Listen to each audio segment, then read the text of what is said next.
Start off, what is your name? John Harris Laughlin. What is the importance of food in community? I live down at Garfield Park, and right there just south of Shelby Street and Southern Avenue, where the tennis courts are down at Garfield Park. You go a couple doors down to the south, and on the right, as you're going south, is the Compassion Center.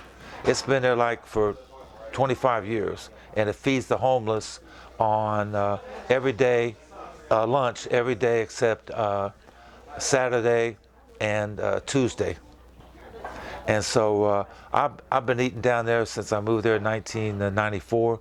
You know, once a week, here and there, all depends on how much money I don't have.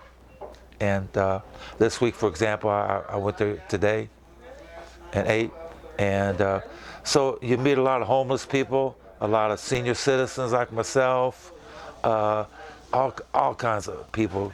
And the food is good because sometimes they have a restaurant give the food.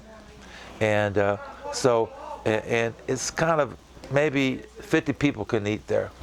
And so you meet a lot of people, you see a lot of, you can just tell on people's faces or how they're acting. Children come in, families come in.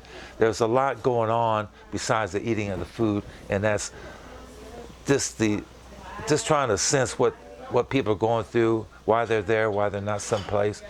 But if the food is that common denominator, not that they're coming there with their own food, they're coming there to eat either because they need to eat there or they have been doing it, and so the food is that common denominator for the church that runs the place too.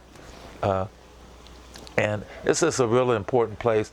I think it's going to be closing because recently there's a place across the street and some of the people got into a fight with them. They accused them of stealing because all kinds of people that go in there and eat that don't have jobs, that are maybe destitute, desperate, who knows. And so now they have a policeman in there every day. Used to not have that. Then that place, that section of town is being gentrified, and the guy who runs the place who started, the minister, he's getting old. I bet he's like in his 70s. And so I think what might happen, there's people don't want them homeless hanging around there at the park, at the library, at the Compassion Center, especially when the weather's good. And now the gentrification's coming, now that the red line's coming, I think that place won't be around very much longer, and that's too bad. Can you give a story or can you give an example or tell a story about a time when you've seen food used to bring a community together or to build a community? Well, here at I learned at Kepler Institute, food was a common denominator, and having food at the build here, for example, having food at the build, having a chef create the food, helped me get to know people better, break bread together, eat together, talk about the food together. It was not only a way to get some good food, but to help our relationships, conversations, laugh. Then I would take it home, take some home.